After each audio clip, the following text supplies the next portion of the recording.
Many believe that XRP is on its way to take over world of cryptocurrencies. And I must admit, there are good reasons for this theory. But to understand why that is the case, you must understand all steps that led to this. And that is exactly what we are doing in this video. If you stay until the end of this video, you will understand XRP on a level that very few people do.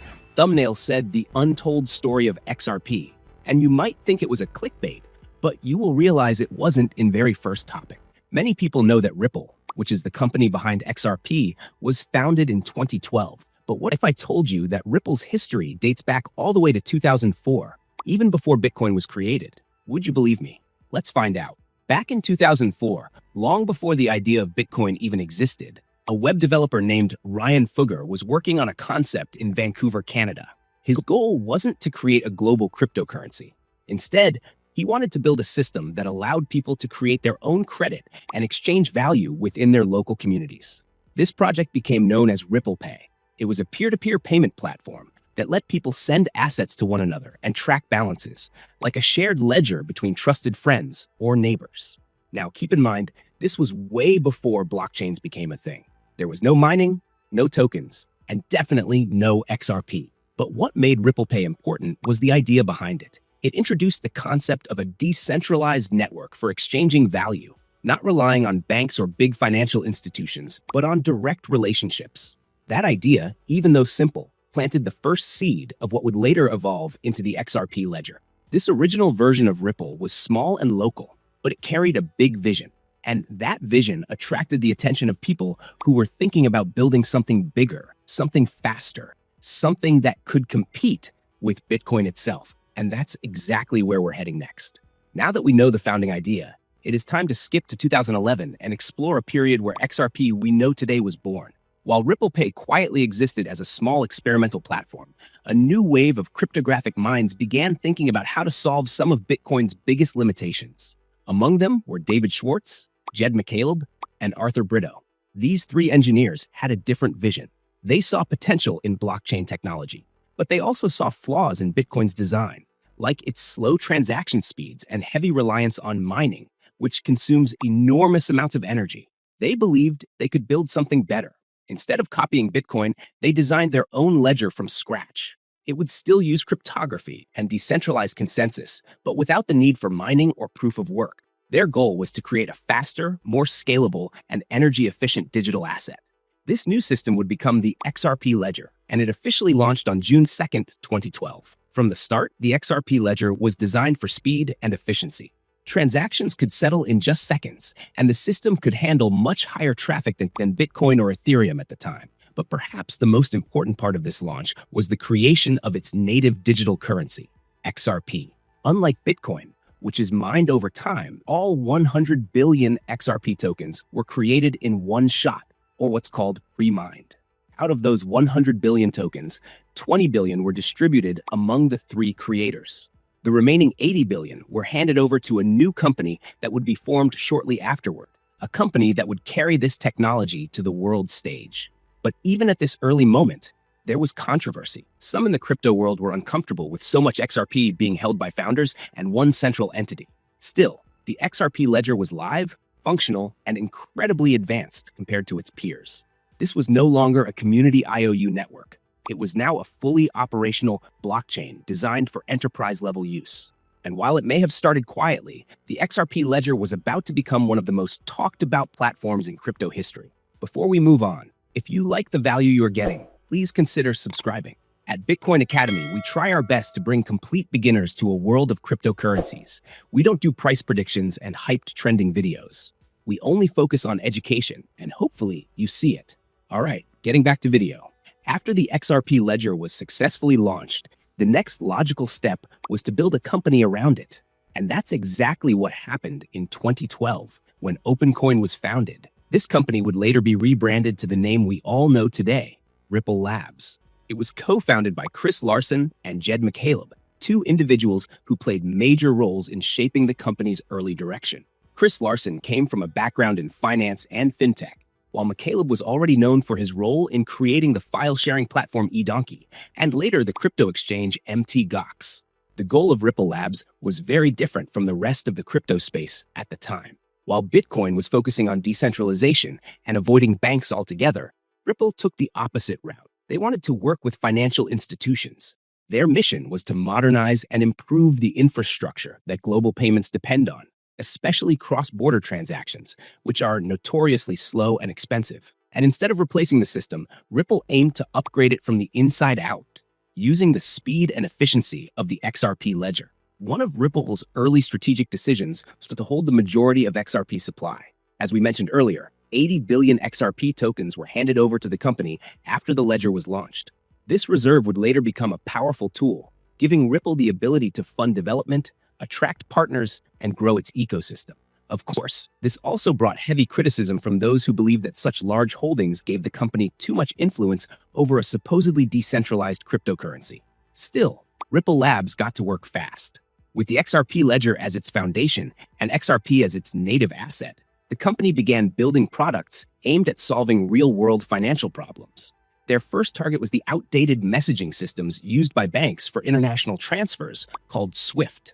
The same systems that rely on intermediaries and often take days to process payments. Ripple wanted to replace this with instant low-cost settlement powered by XRP. By the end of 2012, Ripple Labs had already established itself as a serious player in the blockchain world. It wasn't chasing hype or speculative trading. It was building infrastructure, real tools for real banks with real use cases. And that's something very few crypto companies were focused on back then. This enterprise-level focus would later define Ripple's identity in the crypto space and set the stage for both its biggest wins and its biggest controversies. But this great environment would face problems really soon. And that brings us to topic number 4. In 2013, just a year after Ripple Labs was founded, the company found itself at a crossroads. It had promising technology, a growing team, and ambitious goals. But internal tensions began to rise. One of the earliest challenges came from within, as differences in vision among the co-founders started to surface. Jed McCaleb, one of the original minds behind the XRP ledger, began to clash with the direction the company was taking. He had a more open-source, decentralized philosophy, while others, like Chris Larson, were focused on building an enterprise-ready infrastructure that could partner with big banks. These disagreements weren't just philosophical. They touched on fundamental questions about how much control Ripple should have over the XRP supply, how fast to grow, and what kind of partnerships to pursue. Eventually, in 2013, McCaleb made the decision to leave the company. But before walking away, he signed a legal agreement that would shape the XRP market for years to come. The deal limited how much XRP he could sell over time in order to prevent market disruption. These controlled sales became a point of controversy in the years that followed, as McCaleb's holdings were substantial. Shortly after his departure, McCaleb went on to launch a new project, Stellar, or XLM, which shared some similarities with Ripple, but emphasized decentralization and open access. It was a clear sign that the philosophical divide between the two approaches to crypto wasn't going away anytime soon. Meanwhile, back at Ripple, the company was raising its first round of funding. Investors saw potential in Ripple's approach to improving cross-border payments, and early capital gave the company resources to expand its team and start building out its suite of products. But even with investor confidence, the company now had to deal with growing public skepticism. Some in the crypto community saw Ripple's large XRP holdings and leadership structure as too centralized for a truly trustless ecosystem. Still, Ripple pressed forward. Despite the drama, despite the doubts, the technology was solid and the mission was clear. By the end of 2013, Ripple had raised millions, survived its first internal shakeup, and started to separate itself from the pack as a blockchain company focused on real-world utility, not just speculation. It was a turbulent chapter, but also a defining one. The exit of a co-founder, the birth of a rival project, and the first major funding round all helped forge Ripple's path forward. What came next was an intense period of product development, partnerships, and slow but steady growth. And that exactly brings us to topic number 5. After weathering the internal turbulence of 2013, Ripple entered a critical phase between 2014 and 2016. These years didn't generate headlines the way price spikes or lawsuits would later, but they laid the foundation for Ripple's future success. This was the development era, an era when bold ideas turned into working products and new financial partnerships started to quietly reshape how money could move globally. Ripple's team focused heavily on building actual infrastructure. Rather than getting caught up in the speculation that was starting to surround other cryptocurrencies, they doubled down on utility. Their early product roadmap began to take shape with three core offerings: Xcurrent, XRapid, and XVIA. These tools weren't just buzzwords. They were designed to address real-world pain points that banks and remittance providers struggled with every day. Things like slow settlement, high transaction costs, and lack of interoperability across systems. Xcurrent allowed banks to communicate and confirm payment details in real time. It didn't require XRP, but it built the foundation of trust and messaging that made cross-border transfers more efficient.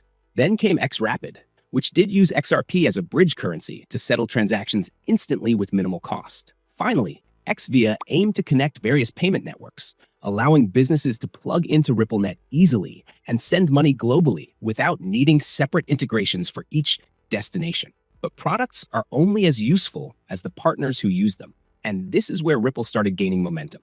During this phase, Ripple signed deals with a handful of early adopter institutions.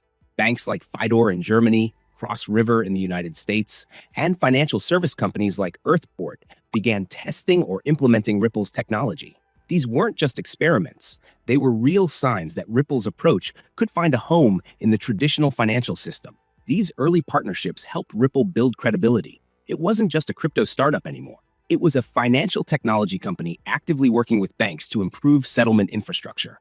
This was important because in a space often dominated by hype and short-term gains, Ripple was proving that long-term strategy mattered. By the time 2016 rolled around, Ripple had positioned itself as one of the few blockchain companies with live products, real clients, and a growing network. XRP still wasn't widely used, but the rails were being laid.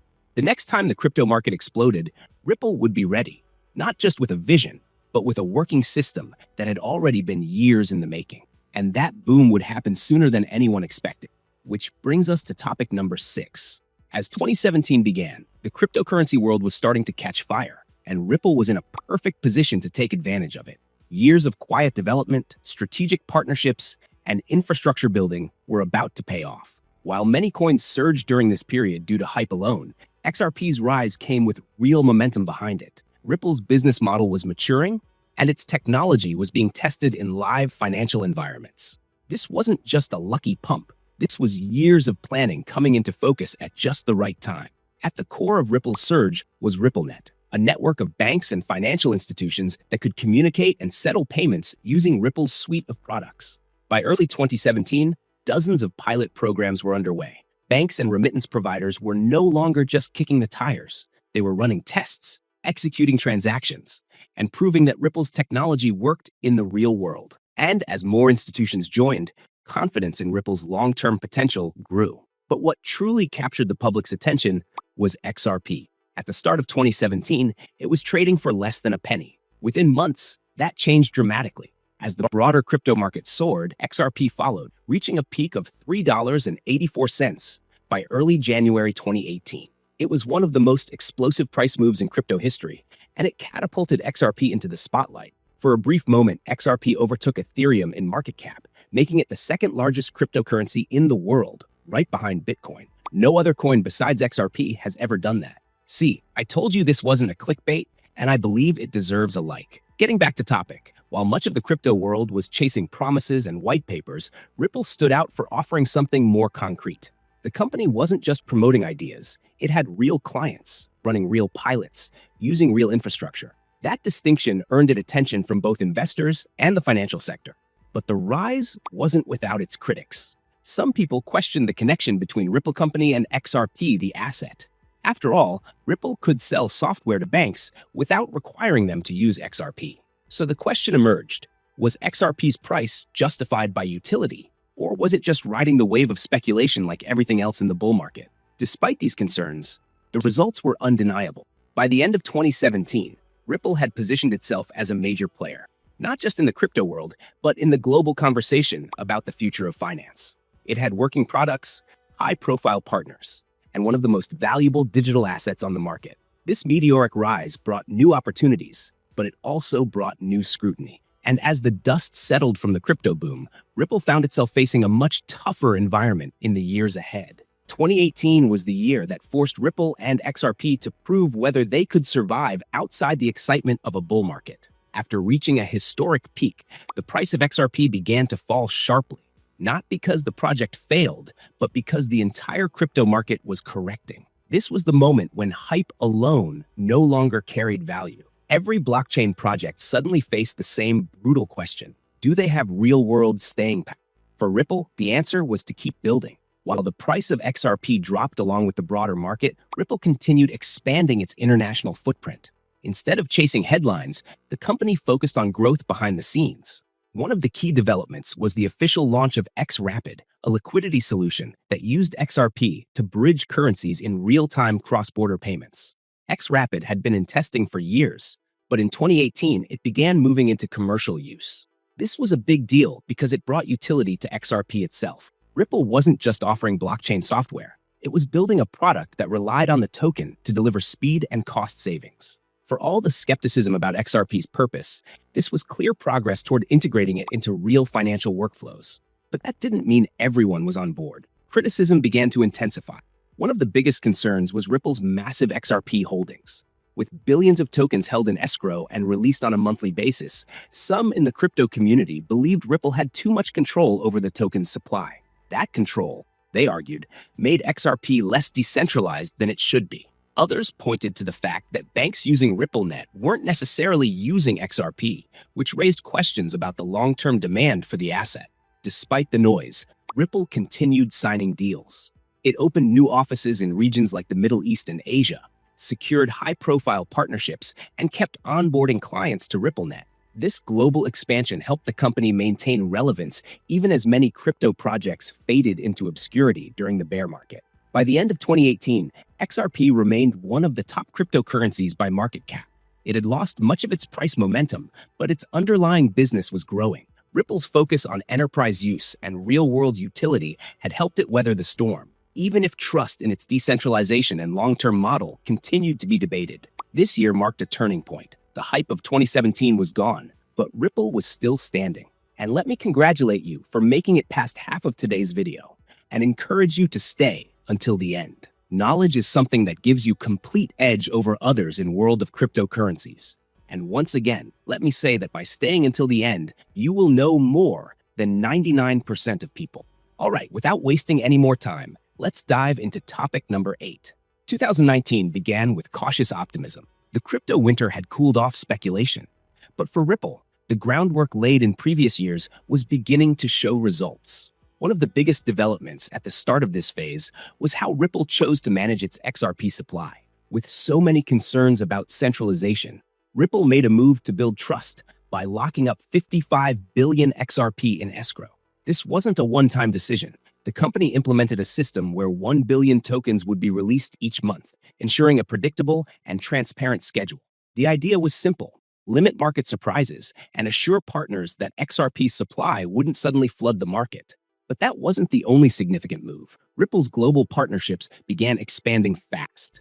The company was now active in Latin America, the Middle East, North Africa, and Asia Pacific, regions where cross-border payments face enormous friction and high fees. One of the most talked about deals came when Ripple teamed up with MoneyGram, a major player in the remittance space. The partnership used XRP for liquidity via what was then known as XRapid, later rebranded as On-Demand Liquidity, or ODL. This was a major win for Ripple's strategy. Instead of just pitching ideas, it was onboarding major financial institutions to use XRP in live environments. ODL allowed MoneyGram to eliminate the need for pre-funded accounts in destination countries. Instead of parking capital in foreign banks, XRP could be used to instantly source local currencies. That's the kind of efficiency Ripple had been promising for years, and now it was happening at scale. It wasn't just talk anymore, it was operational. Despite the progress, 2020 would prove to be a complicated year. The crypto market began recovering, and interest in blockchain surged again. Ripple's reputation as one of the most established players gave it momentum. But behind the scenes, regulatory uncertainty in the US was becoming a growing threat. Ripple continued to operate in a legal gray zone, especially around the question of whether XRP was a security. The company pushed for clearer rules, but government agencies gave little guidance. Still, business development didn't slow down. RippleNet kept growing, and ODL transactions saw a noticeable rise in volume. New corridors opened up in the Philippines, Mexico, and other emerging markets. Ripple also made strategic investments in blockchain startups and payment platforms to expand its ecosystem even further. The focus was clearly global, where regulation was more favorable, and blockchain adoption was accelerating. However, just as things seemed to be stabilizing, the end of 2020 would bring one of the biggest storms Ripple had ever faced. And that brings us to our next topic, December 2020. Just days before the year ended, Ripple was hit with a lawsuit that would shake the entire crypto world, not just because of what was alleged, but because of who was making the allegation. The U.S. Securities and Exchange Commission, or SEC, filed a formal complaint against Ripple Labs, its CEO Brad Garlinghouse, and co-founder Chris Larsen. The charge? That Ripple had conducted an unregistered securities offering by selling XRP. This wasn't some random accusation. The SEC argued that XRP, the very asset Ripple had been building its business around for years, was in fact a security, and that Ripple sales of XRP, going all the way back to its early days, were in violation of federal law. According to the SEC, Ripple had raised over $1.3 billion through these sales without registering the token as a security or seeking an exemption. The impact was immediate. Within hours, XRP's price dropped sharply, falling below 20 cents. And that was just the beginning. US-based exchanges started reacting quickly. Coinbase, Kraken, Bitstamp, and many others suspended or fully delisted XRP trading, especially for US customers. The asset that had once reached the number 2 spot in global crypto rankings was suddenly at risk of vanishing from American markets altogether. But this wasn't just a hit to the token. It was a direct threat to Ripple's entire business model. Everything Ripple had built over the years, from its financial infrastructure to global partnerships, now faced legal uncertainty. If XRP was ruled a security, the implications would rise far beyond this one case. It could set a precedent affecting how other digital assets are classified and regulated across the board. Ripple, of course, denied the allegations. The company argued that XRP was not a security and that it had always operated transparently. Brad Garlinghouse publicly stated that the lawsuit was misguided and that Ripple would fight it in court. And fight it they did. In the months that followed, the legal battle escalated. Both sides filed motions, released documents, and prepared for what would become the most closely watched court case in crypto history. At stake wasn't just Ripple's future, but potentially the regulatory framework for the entire crypto industry in the United States. Meanwhile, Ripple's international operations kept running. In fact, as US exchanges pulled back, many global partners continued using RippleNet and ODL. Ripple leaned even harder into overseas markets, arguing that the lawsuit highlighted the need for the US to catch up on clear crypto regulation. But the damage was already done. XRP's public image had taken a massive blow. Its availability had been restricted. Its legitimacy was now under intense legal scrutiny. What had once been a rising star was now fighting for survival, not in the markets, but in the courtroom. And yet, this wasn't the end of XRP's story. In fact, what came next would surprise everyone. So let's dive straight into topic number 10. The year is 2021. Just months after being blindsided by the SEC lawsuit, many expected Ripple to lay low, retreat, or even collapse under the weight of legal pressure. But that's not what happened. Instead, Ripple did something unexpected. It pivoted hard. Rather than staying bogged down by the regulatory fight in the US, the company looked outward and doubled down on its global strategy. And that move changed everything. With much of the US crypto industry paralyzed by regulatory uncertainty, Ripple decided to take its technology where it was wanted. International markets became the new battleground, and Ripple was ready. The company ramped up its expansion of on-demand liquidity, the very product that uses XRP to settle cross-border payments across new corridors. Countries like the Philippines, Mexico, and the UAE saw major growth as local partners embraced RippleNet and the speed of XRP-based settlement. This wasn't just about survival. It was about proving that Ripple's technology could still lead, even if the US was on pause. Financial institutions in these regions were more focused on results than regulation, and Ripple was delivering results. Faster payments, lower costs, and a streamlined experience that legacy banking systems simply couldn't match. But perhaps the most interesting development in this period came from an entirely different angle: central banks. As governments around the world began exploring central bank digital currencies, or CBDCs, Ripple stepped up and offered its infrastructure as a foundation. In 2021, Ripple launched pilot programs with 2 sovereign entities, the Royal Monetary Authority of Bhutan and the Republic of Palau. In Bhutan's case, Ripple partnered with the central bank to explore how the XRP ledger could support a digital ngultrum, which is the name of Bhutan's local currency. with the goal of promoting financial inclusion and faster payments. Meanwhile, in Palau, the focus was on developing a USD-backed digital currency, again leveraging Ripple's tech, but without relying on XRP directly. Back in the US, the legal fight dragged on, but globally, Ripple was rewriting the rules. By focusing on regions that welcomed blockchain innovation, the company not only survived, it grew. The number of corridors using ODL expanded, transaction volumes increased, RippleNet connected more institutions, and XRP remained at the heart of this growing infrastructure. By the end of 2022, Ripple had made one thing clear. It didn't need US regulatory clarity to move forward. While others waited, Ripple built. And in doing so, it kept XRP alive, relevant, and operational. Not because of hype, but because of real-world utility. That's what made this chapter so important. It proved that even under fire, Ripple could adapt, evolve, and win on a global scale. And talking about winning, we came to topic 11, July 13th, 2023, a day that would go down as one of the most important moments in XRP's history, not just because of what was decided, but because of what it finally made clear. After nearly 3 years of legal uncertainty, U.S. District Judge Annalisa Torres delivered a landmark ruling in the Ripple versus EC case. And the crypto world stopped to listen. The verdict? XRP is not a security, at least not when sold on public exchanges. This was a massive shift. For the first time, a U.S. federal court had drawn a line between how a digital asset is sold and whether or not it counts as a security under American law. The court ruled that programmatic sales of XRP, meaning when it's bought and sold by everyday users on public crypto platforms, did not violate securities laws. That was a clear victory for Ripple, and it sent shockwaves across the industry. You need to understand that there is only a handful of companies that survived a lawsuit from SEC, and even less that actually won it. But the ruling wasn't absolute.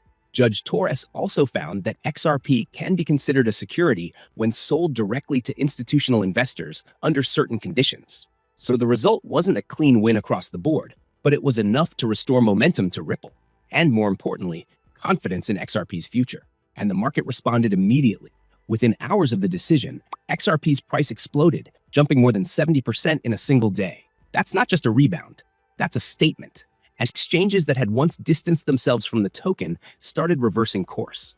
Coinbase, Kraken, Bitstamp, and others relisted XRP, signaling that regulatory risk, at least for retail, had drastically diminished. But this moment was about more than just price or listings. It was about vindication. For years, Ripple had argued that XRP was not a security and that the SEC's case was overreach. This ruling validated much of that stance and gave the crypto industry a new legal precedent to work with. It was the first real clarity from a U.S. court on how digital assets could be classified based on their context, something that projects and investors had been begging regulators to define for years. With the legal cloud starting to clear, Ripple shifted gears again. The company ramped up engagement with financial institutions, regulators, and developers. It used this legal momentum to reestablish XRP's credibility and accelerate adoption of its technologies. At the same time, global conversations about crypto regulation began referencing the Ripple case as a turning point, proof that courts could be more effective than regulatory agencies at creating reasonable, nuanced frameworks. By the end of 2023, XRP was back in the spotlight, not just as a digital asset with utility, but as a symbol of crypto's maturing legal landscape. It had weathered the toughest regulatory storm the industry had seen and came out the other side stronger, more defined, and more battle-tested than ever. This wasn't just a partial victory. It was the start of a new chapter, one where XRP was no longer the token under fire, but the one that helped draw the battle lines for the future of crypto in the United States. It was time for clear evolution path. And that brings us to topic 12. As the legal dust began to settle, Ripple didn't waste a moment. By late 2023 and into 2024, the company shifted full speed into growth and innovation. The XRP Ledger, once at the center of the SEC's legal battle, was now back in focus for all the right reasons. And what unfolded was a clear transformation, not just of Ripple's business model, but of the XRP ecosystem itself. This chapter wasn't about defending the past. It was about shaping the future. One of the first major advancements came with the XRP Ledger's support for native NFTs.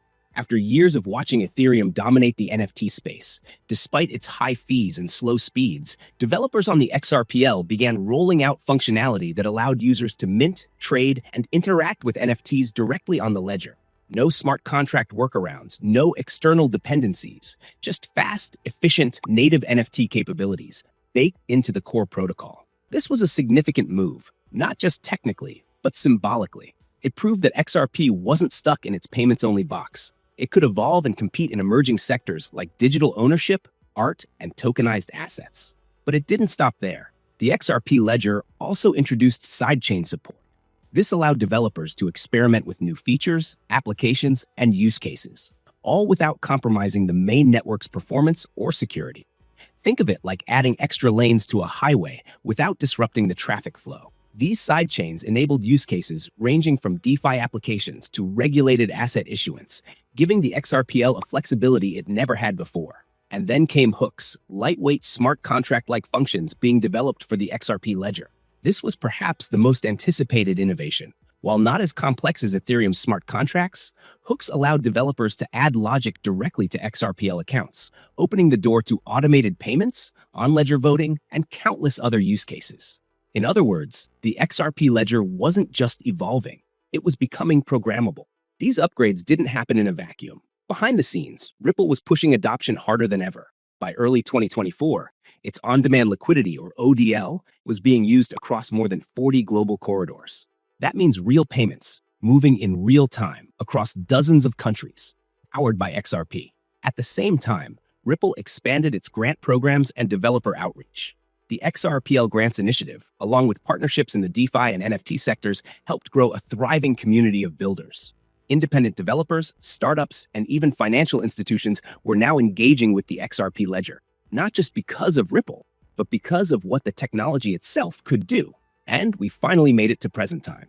In Topic 13, we will explore where XRP stands today. Let's break it down. One of the biggest shifts currently on the horizon is Ripple's potential IPO. That's right, Ripple, the company behind XRP's development and ecosystem, has been preparing for a public offering. While the final green light still depends on remaining regulatory clarity in the US, industry insiders and Ripple execs have hinted at serious intentions. If this IPO happens, it would be a massive move, not just for Ripple, but for the crypto industry as a whole. Going public would signal a level of transparency, accountability, and regulatory cooperation that few crypto companies have ever reached. It would bring Ripple into the world of traditional finance in a way that even Bitcoin never could. And it would give institutional investors, including Wall Street, direct exposure to one of the most influential crypto infrastructure companies on the planet. But even with that exciting possibility, there's a major hurdle that hasn't gone away: regulatory clarity in the US. Despite Ripple's partial victory in court, the overall environment for crypto regulation remains murky. Laws are outdated, and agencies still clash over who gets to define what. That's why Ripple continues to push hard for more consistent, forward-looking regulations. In fact, some argue Ripple has gone from being on the defensive to becoming a leading voice in crypto policy advocacy, a role that no one would have predicted just a few years ago. Now, what about XRP itself? At the time of this recording, XRP remains a top 10 cryptocurrency by market cap. It may not be the speculative rocket ship it once was during the 2017 bull run, but its position is solid. That's because XRP isn't just a token anymore. It's a critical part of a growing, functioning financial infrastructure. Banks, remittance services, and payment providers are using XRP in real-world transactions across dozens of countries. That's utility, not hype. Yet the debates haven't gone away. There are still critics who point to Ripple's large XRP holdings as proof that the system is too centralized. Others believe XRP's biggest competition won't come from other cryptocurrencies, but from CBDCs, stablecoins, and payment giants like Visa and PayPal, who are building their own settlement rails. And don't forget Stellar, the project born out of Ripple's own internal split. It still competes in similar corridors with a similar pitch: fast, cheap, borderless payments. So where do things stand? XRP is no longer the wild card it once was. It's matured. It's survived one of the most aggressive regulatory attacks in crypto history. It's evolved its technology, expanded its use cases, and pushed deeper into global markets. It's not just trying to make a comeback. It never left. But perhaps the most important takeaway right now is this: XRP's story isn't finished. We're not at the end. We're at a new beginning. And what happens next could redefine not just XRP's future, but the future of the entire financial system. You made it to the very end, but stay for a second more. I can see that you are truly keen on learning about world of cryptocurrencies. That is why I would suggest you to watch one of these two videos you see on screen right now. Hope you found this video helpful and valuable. If yes, please consider subscribing and leaving your thoughts in comment section. See you in my next video.